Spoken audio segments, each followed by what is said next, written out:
شاید وہ یہ ہے کہ جیسے میرے انکل لوگ وہ اہل حدیث ہے لیکن اپنے بیٹی کی شادی دیوبندی میں کر رہے ہیں، اس کے لیے کچھ نصیحت کر دیں آپ۔ دیکھیے، سب سے اہم چیز انسان کے پاس اس کا عقیدہ ہوتی ہے، اور جس سے شادی کرنی ہے وہ نیک اور دیندار ہونا چاہیے، با اخلاق ہونا چاہیے۔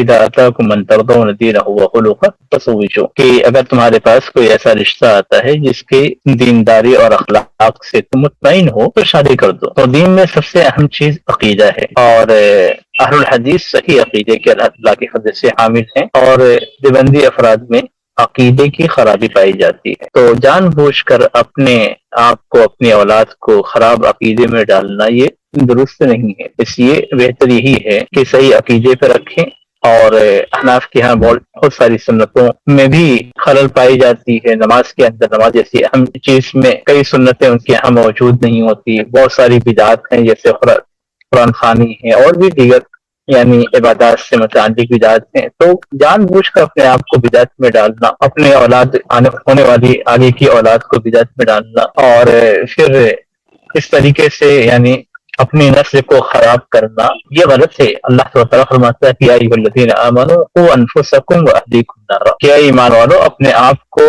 اور اپنے گھر والوں کو جہنم کے آگ سے بچاؤ۔ اب جو بدعت کرتا ہے وہ تو جہنم کی آگ میں جائے گا۔ اور ابھی آپ نے سنا کہ حالات کیسے خراب ہوتے ہیں شادی کے بعد، اور پریشر ڈالا جاتا ہے بہت ساری بدعتوں کو، قرآن خوانی وغیرہ کے تعلق سے بھی آپ نے سنا۔ تو یہ تمام چیزیں ہمارے لیے عبرت ہیں کہ صحیح جگہ اگر نہیں ڈالا گیا، غلط جگہ پہ ڈالا، صحیح عقیدے میں نہیں دیا گیا، غلط عقیدے والوں کو دیا گیا، تو آگے یہ ساری پریشانیاں ہوں گی اور بڑا مشکل ہو جاتا ہے اپنے آپ کو، اپنی اولاد کو بچانا۔ تو آپ برابر سن رہی ہے، اس اسٹریم میں بھی اور اس سے پہلے بھی اسٹریم میں اس طرح کی باتوں کا تذکرہ آ چکا ہے۔ تو آپ خود دیکھ سکتی ہیں کہ کتنی پریشانیاں جھیلنی پڑتی ہیں۔ تو کیوں ایک شخص سے اپنی بیٹی کو ان پریشانیوں میں، مصیبتوں میں، عقیدے کے معاملے میں خطرے میں ڈال دے؟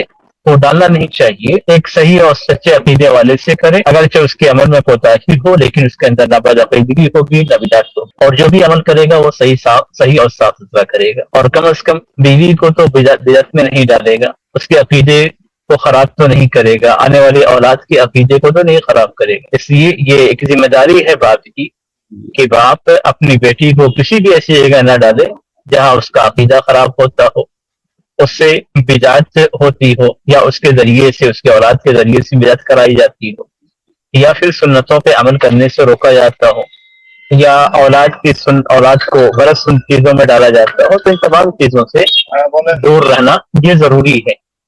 تو باپ کی ذمہ داری ہے، باپ کی ذمہ داری صرف یہ نہیں ہے کہ شادی کر دینا، صحیح جگہ پہ شادی کرانا یہ باپ کی ذمہ داری ہے۔ دراصل بات کیا ہے کہ ہمارے علاقے میں اہل حدیث ہے نہیں، ہم بولتے ہیں تو نہیں سمجھتے، وہ لوگ بولتے کہ اہل حدیث ملتا کہاں ہے۔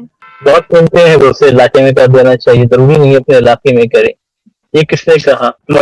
مہاجر صاحب اکرام کی شادیاں انصاری عورتوں سے ہوئی، یعنی مکے میں رہنے والوں کی مدینے سے ہوئی، اور بھی اس طریقے سے بہت سارے نمونے موجود ہیں، بہت ساری مثالیں موجود ہیں۔ تو ضروری نہیں ہے، بلکہ یہی تو قربانی، اور یہی قربانی تو اللہ پسند کرتا ہے، اور اسی پہ تو اجر ملتا ہے۔